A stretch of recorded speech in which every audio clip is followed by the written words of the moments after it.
नमस्कार दोस्तों, किस्से कहानियाँ में आपका स्वागत है। आज हम सुनेंगे सुप्रसिद्ध लेखिका सुभद्रा कुमारी चौहान की लिखी कहानी उन्मादिनी।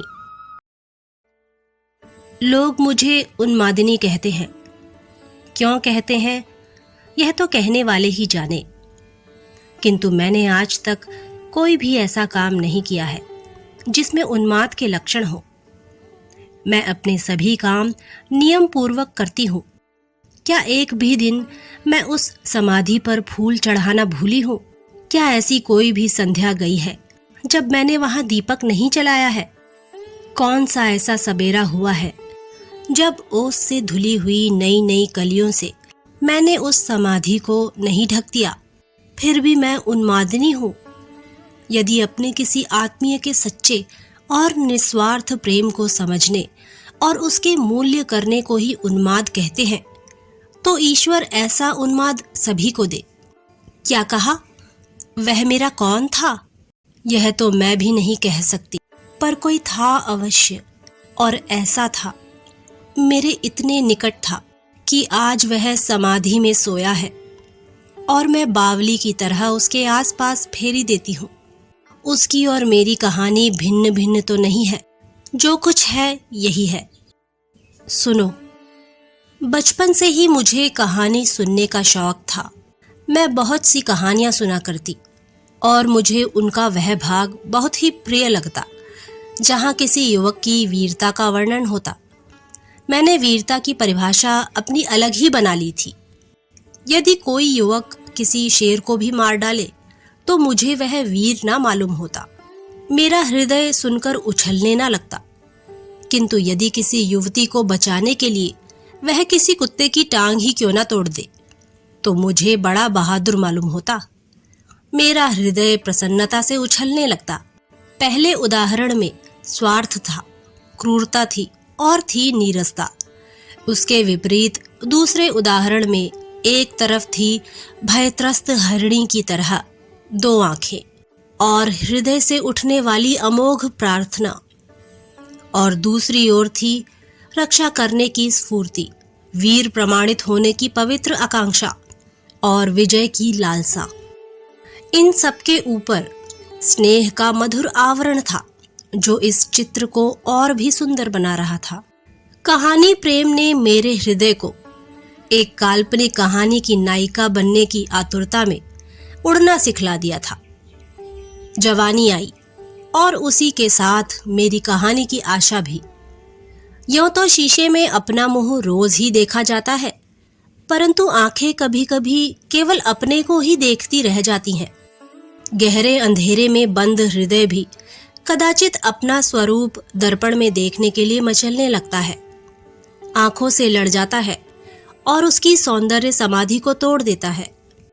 मैंने सुना है कि एक समय ऐसा आता है जब कुरूप से कुरूप व्यक्ति भी अपने को सुंदर समझने लगता है। फिर मैं तो सुंदरी थी ही। बचपन में माँ मुझे प्यार से मेरी सोना, मेरी हीरा, मेरी चांद कहा करती थी। बड़ी होने पर एक दिन कलूटे कुंदन ने मुझसे लड़ाई में कह दिया कि हम तुम्हारी सरीखा गोरा गोरा मुंह कहाँ से लावें। बेचारा कुंदन, क्या जाने कि उसने इन शब्दों से कौन सा जादू फूंक दिया कि फिर मैं उससे लड़ न सकी। इस बात के उत्तर में उसे पत्थर फेंककर मार न सकी। हाँ, मैंने अंदर जाकर दर्पण के सामने खड़ी होकर कुंदन के मुंह से अपने मुंह की तुलना अवश्य की थी। सचमुच मेरा मुंह बहुत गोरा था, परंतु कुंदन भी तो काला न था, सांवला था, और मुझे सांवले पुरुष ही अच्छे लगते थे। बचपन में अनेक बार राधा कृष्ण की कहानी सुनते सुनते मैं भी अपने को राधा रानी समझने लगी थी, और कृष्ण बहुत तलाश करने पर भी सिवा कुंदन के और कोई न मिलता। कुंदन बांसुरी भी बजाता था और सांवला भी था। फिर भला मेरा कृष्ण सिवा कुंदन के और हो ही कौन सकता था। युवती होने पर मेरे विवाह की चर्चा स्वाभाविक थी। मैंने सुन रखा था कि विवाह कुछ चक्कर लगाकर होता है, और एक अपरिचित व्यक्ति उन्हीं कुछ चक्करों के बाद लड़की को अपने साथ लिवा ले जाता है। किंतु मुझे तो विवाह के चक्करों से वे चक्कर अधिक रुचते थे जो कभी कभी मैं कुंदन के लिए और प्रायः कुंदन मेरे लिए लगाया करता था। मैं चाहती तो यही थी कि मुझे अब और किसी के साथ चक्कर ना लगाने पड़े। मैं तथा कुंदन दोनों ने मिलकर जितने चक्कर लगाए हैं हमारी जीवन यात्रा के लिए उतने ही पर्याप्त हैं। किंतु पिताजी तो चिट्ठी पत्री से कुछ और ही तय कर रहे थे। सुना कि कोई इंग्लैंड से लौटे हुए इंजीनियर हैं। उनके साथ पिताजी मुझे जीवन भर के लिए बांध देना चाहते हैं। सोचा, मुझे कौन सी इमारत खड़ी करवानी है या कौन सा पुल तैयार करवाना है जो पिताजी ने इंजीनियर तलाश किया। मेरे जीवन के थोड़े से दिन तो कुंदन के ही साथ हंसते खेलते बीत जाते, किंतु वहां मेरी कौन सुनता था। परिणाम यह हुआ कि यहाँ इतने चक्कर लगाकर भी मेरे ऊपर कुंदन का कुछ अधिकार ना हो पाया, और इंजीनियर साहब ने, जिनसे ना मेरी कभी की जान थी ना पहचान, मेरे साथ केवल 7 चक्कर लगाए और मैं उनकी हो गई। इधर मेरा विवाह हो रहा था, उधर कुंदन बीए की परीक्षा दे रहा था। सुना कि कुंदन परीक्षा भवन में बेहोश हो गया। आह, बेचारा एक ही साथ 2-2 परीक्षाओं में बैठा भी तो था।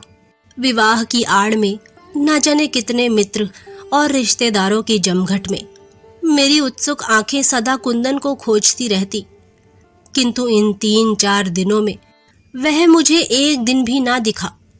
विदा के दिन तो मेरा धैर्य का बांध टूट गया।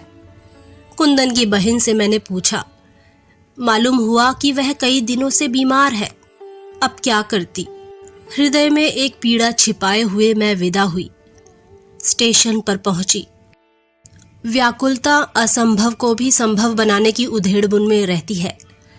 मैं जानती थी कि बीमार कुंदन स्टेशन नहीं आ सकता, फिर भी आंखें चारों तरफ किसी को खोज रही थी। इधर ट्रेन ने चलने की सीटी दी, उधर गेट की तरफ से कोई तेजी से आता हुआ दिखा। आंखों ने कहा, कुंदन है। हृदय ने समर्थन दिया, किंतु मस्तिष्क ने विरोध किया। वह बीमार है, भला स्टेशन पर कैसे आएगा। पर वह मेरा कुंदन ही था। उसकी आंखों में निराशाजनक उन्माद, चेहरे पर विषाद की गहरी छाया और होठों पर वही स्वाभाविक मुस्कुराहट थी। सिर के बिखरे हुए रूखे बालों ने पूरा माथा ढक रखा था। मैं चिल्ला उठी, कुंदन, कुंदन, इतनी देर बाद। पास ही बैठी हुई नाइन ने मेरा मुंह बंद कर दिया। बोली, चिल्लाओ मत बेटी, बाराती सुनेंगे तो क्या कहेंगे। अब मुझे होश आया कि मैं कहीं जा रही हूं, अपने कुंदन से बहुत दूर, बहुत दूर। कटे वृक्ष की तरह मैं बेंच पर गिर पड़ी। हृदय जैसे डूबने लगा। ट्रेन चल पड़ी। जब मनुष्य के प्रति मनुष्य की ही सहानुभूति कम देखने में आती है, तब भला इस जड़ पदार्थ रेलगाड़ी को मुझसे क्या सहानुभूति हो सकती थी। उसने मुझे कुंदन से 2 बातें भी न करने दी और झुक झुक कर हवा के साथ उड़ चली। मैं ससुराल आई। बड़ी भारी कोठी थी, बहुत सी दास दासियां थी। वहां का रंग ही दूसरा था। पतिदेव को अंग्रेजियत अधिक पसंद थी। उनका रहन सहन, चाल ढाल, बात व्यवहार सभी साहबाना था। वे हिंदी बहुत कम बोला करते और अंग्रेजी मैं जरा कम समझती थी, इसलिए उनकी बहुत सी बातों में प्रायः चुप रह जाया करती। उनके स्वभाव में कुछ रूखापन और कठोरता अधिक मात्रा में थी। नौकरों के साथ उनका जो बर्ताव होता, उसे देखकर मैं भय से सिहर उठती थी। वे मुझे प्रायः रोज शाम को, कभी सवेरे भी अपने साथ मोटर पर बैठाकर मीलों तक घुमा लाते। अपने साथ सिनेमा और थिएटर भी ले जाया करते। किंतु अपने इस साहब बहादुर के पास में बैठकर भी मैं कुंदन को ना भूल सकती। सिनेमा की तस्वीरों में रेशमी कुर्ता और धोती पहने हुए मुझे कुंदन की ही तस्वीर दिखाई पड़ती। पति का प्रेम मैं पा सकी थी या नहीं, यह मैं नहीं जानती, पर मैं उनसे डरती बहुत थी। भय का प्रेत रात दिन मेरे सिर पर सवार रहता था। उनकी साधारण सी भाव भंगिमा भी मुझे कंपा देने के लिए पर्याप्त थी। वे मुझसे कभी नाराज न हुए थे, फिर भी उनके समीप मैं सदा यही अनुभव करती कि मैं बंदी हूँ और यहाँ जबरदस्ती पकड़ कर लाई गई हूँ। इस ऐश्वर्य की चकाचौंध और विभूतियों के साम्राज्य में भी मैं अपने बाल सखा कुंदन को ना भूल सकी। मैके की स्वच्छंद वायु में कुंदन के साथ खेलना, लड़ना झगड़ना और उसकी बांसुरी की ध्वनि मुझे भुलाए से भी न भूलती थी। क्षण भर का भी एकांत पाते ही बचपन की सुनहली स्मृतियां साकार होकर मेरी आंखों के सामने फिरने लगती। जी चाहता कि इस लोक लज्जा की जंजीर को तोड़कर मैं मैके चली जाऊं, किंतु इसी बीच छोटे भाई के पत्र से मुझे मालूम हुआ कि कुंदन घर छोड़कर न जाने कहाँ चला गया है, उसका कहीं पता नहीं है। इसलिए मेरी कुछ यह धारणा हो गई कि अब इस जीवन के कैद खाने से निकलकर भी कदाचित मैं कुंदन को देख न सकूंगी। मैके जाने की भी अब मुझे उत्सुकता न थी। अब तो किसी प्रकार अपने दिन काटने थे। ना तो जीवन से ही कुछ आकर्षण था और ना किसी के प्रति किसी तरह का अनुराग ही शेष रह गया था। पर काठ की पुतली की तरह सास और पति की आज्ञाओं का पालन करती हुई नियम से खाती पीती थी, स्नान और श्रृंगार करती थी और भी जो कुछ उनकी आज्ञा होती उसका पालन करती। इसी समय एक ऐसी घटना हुई जिससे मेरी सोई हुई स्मृतियां फिर से जाग उठीं। मेरा उन्माद और बढ़ गया। एक दिन दोपहर के बाद मैं अपने छज्जे पर खड़ी हुई अन्यमनस्क भाव से बाहर सड़क से आने जाने वालों को देख रही थी। सहसा सामने से कपड़ा बेचता हुआ, कुछ कपड़े स्वयं कंधे पर धरे हुए, कुछ नौकर के सिर पर रखवाए हुए मुझे कुंदन दिखाई पड़ा। विश्वास ना हुआ, परंतु आंखें खुली थीं। मैं सपना नहीं देख रही थी। दौड़कर नीचे आई। आते ही ख्याल आया कि मेरे पैरों में तो मर्यादा की बेड़ियां पड़ी हैं। मैं कुंदन के पास दौड़कर कैसे जाऊंगी? उसके बाद मैंने देखा कि कुंदन स्वयं ही मेरे यहाँ के एक नौकर के साथ हमारे अहाते में आ रहा है। बाहरी बरामदे में उसने कपड़े उतार दिए। सोफे पर सास बैठी थी। मैंने उनके बुलाने की प्रतीक्षा ना की, चुपचाप आकर सोफे के पीछे खड़ी हो गई। मेरी सास सामान खरीदने की बड़ी शौकीन थी। हमारे दरवाजे पर से कोई फेरी वाला ऐसा ना निकलता था जिससे वह कुछ ना कुछ खरीद ना लेती हो। सास की इस आदत की आज मैंने मुक्त हृदय से प्रशंसा की। यदि उन्हें सामान खरीदने का इतना शौक ना होता तो शायद मैं इस कपड़े वाले कुंदन को इतने समीप से ना देख पाती। मुझे अपने पीछे देखकर वह हंसकर बोली, बहू, क्या लेना है? जो कुछ लेना हो अपने मन का पसंद कर लो। बेचारी सास क्या जानती थी कि कपड़ों से अधिक मुझे कपड़े वाला पसंद है। फिर भी उनके आग्रह से मैंने 2 शांतिपुरी साड़ियां ले ली। उन्होंने भी अपने लिए कुछ साड़ियां खरीदी। उसे दाम देकर और कई तरह की साड़ियां लाने के लिए कहकर सास ने उसे विदा किया। कुंदन में बड़ा परिवर्तन था। अब वह बहुत दुबला और अधिक सांवला हो गया था। चेहरे पर वह लालिमा न थी, किंतु वही मनस्विता और तेज टपक रहा था जो पहले था। इस घटना को करीब 1 महीना बीत गया। लगातार प्रतीक्षा करते रहने के बावजूद मैं कुंदन को ना देख सकी। जेठ का महीना था। बगीचे का एक माली छुट्टी पर गया था। बूढ़ा माली एक मेहनती आदमी की तलाश में था। 4 बजे तक घर में बंद रहकर गर्मी के कारण घबराकर मैं अपनी सास के साथ बगीचे में चली गई। वहीं बगीचे में मौलसिरी की घनी छाया में चबूतरे पर मैं सास के साथ बैठी थी। बार बार यही सोचती थी कि कुंदन कहाँ चला गया। कपड़ा लेकर फिर क्यों नहीं आया? बीमार तो नहीं पड़ गया? और अगर बीमार हो गया होगा तो उसकी देखभाल कौन करता होगा? मेरी आंखों में आंसू आ गए। इसी समय पीछे से आकर बूढ़े माली ने कहा, सरकार, यह एक आदमी है जो माली का काम कर सकता है। हुक्म हो तो रख लिया जाए। मैंने मुड़कर देखा तो सहसा विश्वास न हुआ। कुंदन और माली का काम? मेरी बेसुध वेदना तड़प उठी। एक संपन्न परिवार का होनहार युवक 10 रुपए माहवार की मालीगिरी करने आए? इतनी कड़ी तपस्या! हे ईश्वर, क्या इस तपस्या का अंत न होगा? 10 रुपए माहवार पर कुंदन बगीचे में माली का काम करने लगा। मैं देखती, कड़ी दोपहरी में भी वह दिन दिन भर कुदाल चलाया करता, पानी सींचता और टोकरी भर भर मिट्टी ढोता। उसका शरीर अब दिन दिन दुबला और सांवला पड़ता जाता था। उसके स्वभाव में कितनी नवाबी थी। वह मेहनत के काम से कितना बचता था, मुझसे छिपा न था। किंतु अब वह कितना परिश्रम कर रहा है। मुझे चिंता रहती थी कि उसका सुकुमार शरीर इस कठिन परिश्रम को सह न सकेगा। मैं चाहती थी कि किसी प्रकार उसे रोक दूं, यह काम वह छोड़ दे, परंतु कैसे रोकती? उससे बात करने की मुझे इजाजत ही कहाँ थी। पहले की अपेक्षा अब मैं बगीचे में अधिक आने जाने लगी थी।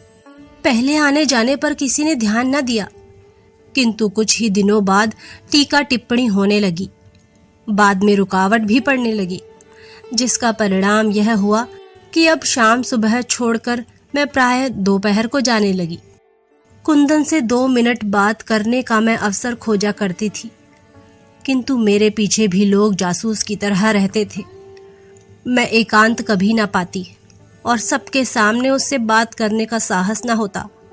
कभी कभी मैं उसके नज़दीक भी पहुंच जाती तो भी वह मेरी ओर आंख उठाकर न देखता। मैं ही उसे देख लिया करती। अनेक बार जी चाहा कि आखिर कब तक ऐसा चलेगा। जाऊं, उसकी कुदाल छीनकर फेंक दूं और उसे अपने साथ लिवा लाऊं। अब उसकी तपस्या आवश्यकता से अधिक हो चुकी है। उसे अब मेरे निकट रहकर मेरे स्नेह की शीतल छाया में विश्राम करना चाहिए। उस दिन बड़ी गर्मी थी। बंद कमरे में पंखा और खस की टटियों के भीतर से मैं उस गर्मी का अंदाजा ना लगा सकती थी। नींद नहीं आ रही थी। ना जाने क्यों एक प्रकार की बेचैनी से मैं अत्यंत अस्थिर सी थी। उठी, खिड़की खोलकर बाहर निकली। पंखा खींचने वाली दासी ने रोका। बहू, इतनी गर्मी में भीतर से बाहर ना जाओ, लू लग जाएगी। मैंने उसे हाथ के इशारे से चुप रहने के लिए कहा और बगीचे में पहुंची। कुंदन की कुदाल रुक गई। कुदाल को जमीन पर रख एक तरफ फेंक कर उसने आश्चर्य से मेरी ओर देखा। मैंने कहा, कुंदन, तुम इतनी कड़ी तपस्या क्यों करते हो? तुम्हें इस प्रकार काम करते देखकर मुझे कष्ट नहीं होता। तुम्हारा शरीर इस मेहनत को सह सकेगा। तुम कहीं सुख से रहो तो मुझे भी शांति मिले। आखिर इस प्रकार जीवन को तपाने से क्या लाभ होगा? तुम तो मुझसे अधिक समझदार हो कुंदन। सारी करुणा सिमटकर कुंदन की आंखों में उतर आई। वह कुछ बोला नहीं, बोलता भी कैसे। उसी समय खांसता हुआ बूढ़ा माली अपनी कोठरी से बाहर आया और फिर उसे कुदाल उठा लेनी पड़ी। मेरा स्वास्थ्य दिन पर दिन गिरता जा रहा था। लोगों को संदेह था, शायद मुझे टीबी हो गई है। पतिदेव मुझे भुवाली भेजने की तैयारी कर रहे थे, किंतु वे क्या जानते थे कि भुवाली से भी अधिक स्वास्थ्य लाभ मैं कुंदन के समीप केवल उसके सहवास से कर सकती हूँ। मेरी दवा तो कुंदन है। भुवाली और शिमला मुझे वह स्वास्थ्य नहीं प्रदान कर सकते जो मुझे कुंदन से केवल स्वतंत्रता पूर्वक मिलने जुलने से मिल सकता है। मैं उससे केवल स्वतंत्रता से बातचीत करना और मिलना जुलना चाहती थी, और यह मेरे पतिदेव को स्वीकार न था। नौकरों को वे मिट्टी के ठीकरों से भी गया बीता समझते थे। 10 रुपए माहवार देने के बाद समझते थे कि उन नौकरों की आत्मा और शरीर दोनों को उन्होंने खरीद लिया है। उनसे इतनी सख्ती से पेश आते कि नौकरों को उनके सामने पहुंचने में बड़े साहस से काम लेना पड़ता। इधर कुंदन से एक दिन खुलकर बातचीत करने के लिए रात दिन मेरे मस्तिष्क और हृदय में युद्ध छिड़ा रहता। अब ना मुझसे पढ़ा लिखा जाता और ना किसी काम में ही जी लगता। खाने पीने की तरफ भी कुछ विशेष रुचि न रह गई थी। खाना देखते ही वे दिन याद आ जाते जब मैं और कुंदन एक ही थाली में बैठकर खाया करते थे। चाय सामने आते ही कुंदन की याद आ जाती। मुझसे भी अधिक चाय का भक्त तो वही था।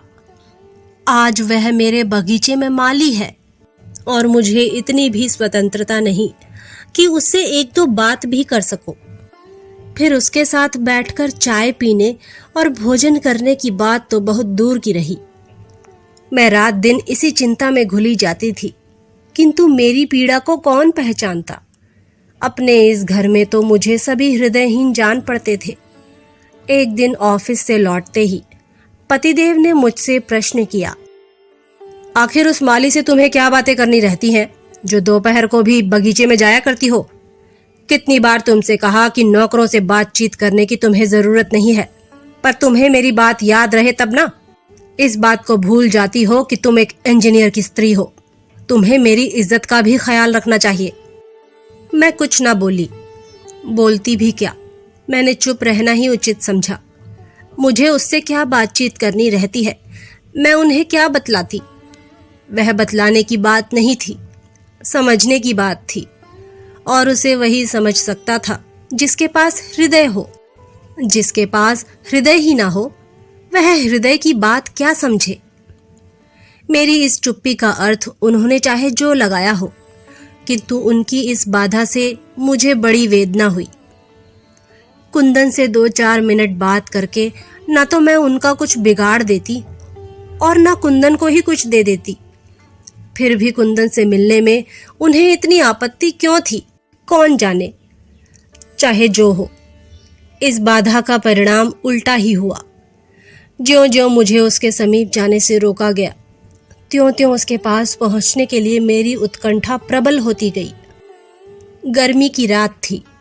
बगीचे में बेलें इस प्रकार खिले थे जैसे आसमान में तारे फैले हों। मैं उन्हीं बेलों के पास संगमरमर की बेंच पर बैठी थी। कई दिन हो गए थे कुंदन बगीचे में काम करता हुआ ना दिखा था। वह कहाँ गया, काम करने क्यों नहीं आता? यद्यपि यह जानने के लिए मैं अत्यंत अस्थिर थी, फिर भी किसी से कुछ पूछने का मुझ में साहस न था। अत्यंत उद्विग्नता से मैं बगीचे में इधर उधर टहलने लगी। टहलते टहलते मैं मालियों के क्वार्टर की तरफ निकल गई। दूर से कुंदन की कोठरी कई बार देखी थी। आज उस कोठरी के बहुत समीप पहुंच गई थी। कोठरी में प्रकाश तो न था, किंतु अंदर से कराहने की आवाज साफ साफ सुनाई पड़ती थी। मैंने ध्यान से सुना, आवाज कुंदन की थी। अब मैं बिल्कुल भूल गई कि मैं किसी इंजीनियर की स्त्री हूँ और कुंदन मेरा माली। तेजी से कदम बढ़ाकर मैं कोठरी में पहुंच गई। बिजली का बटन दबाते ही कोठरी में प्रकाश फैल गया। कुंदन ने घबराकर आंखें खोल दी। मुझे देखते ही इस बीमारी में भी उसकी आंखें चमक उठीं, और वह वही चमक थी जिसे उसकी आंखों में मैंने एक बार नहीं अनेक बार देखी थी। मैं उसी की चारपाई पर उसके सिरहाने बैठ गई। तेज बुखार से उसका शरीर जल रहा था। मालूम हुआ कि उसे कई दिनों से बुखार आ रहा है। काम वह फिर भी बराबर करता है।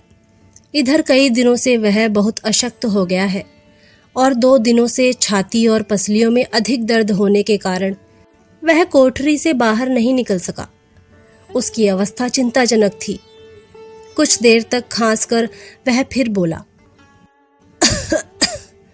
हिना रानी, तुम आई तो हो, कोई तुम्हें कुछ कहेगा तो नहीं, पर अब तो आई ही हो।